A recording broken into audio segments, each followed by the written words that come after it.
Make a date with Reverend Dr. Ebenezer Markwei at 6 a.m. from Monday to Saturday on Graphic Online via Facebook and YouTube as he expounds on matters of faith. Graphic Online, truth and accuracy every day.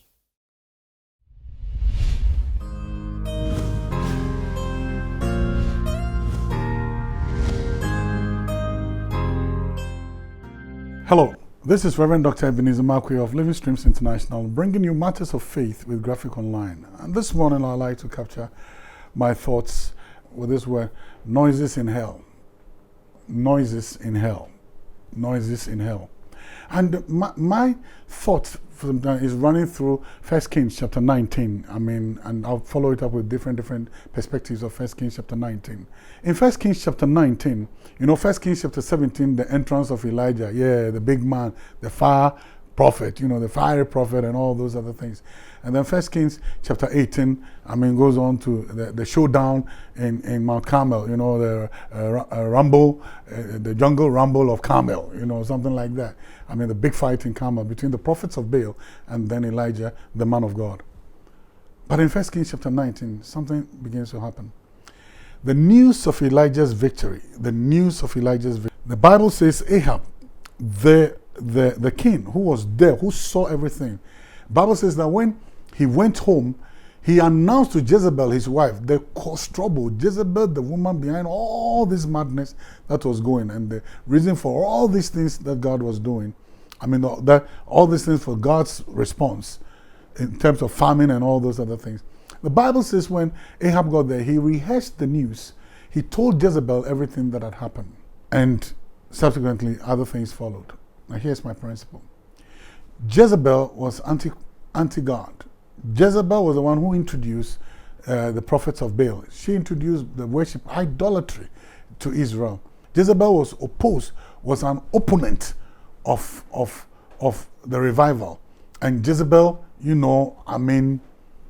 Jezebel also spoke. Now here's the interesting thing. Sometimes you'll be very surprised. Your victory will be announced in hell.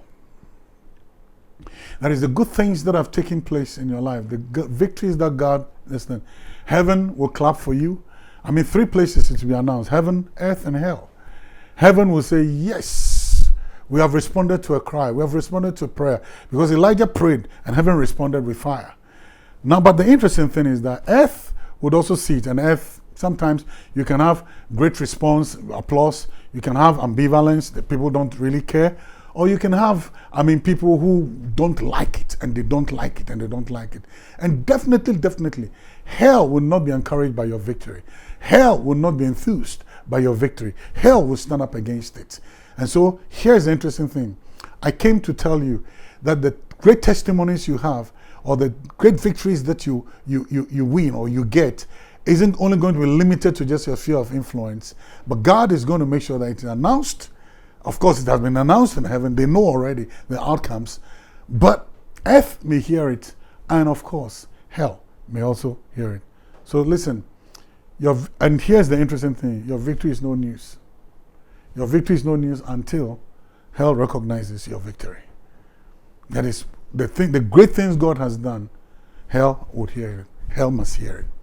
And so sometimes don't say that, I don't want my enemies to hear of it. They will hear it one way or the other. They'll hear of what God is doing in your life. They'll hear of how God is promoting you. They'll hear how God is raising you up. And of course, they're going to respond. But I just came this morning just to tell you that your victory will be announced. Not in places you like, but in also places you don't like. Jezebel heard of the good news about Elijah. Well, this one, you don't control, so you don't have any choice. See you later.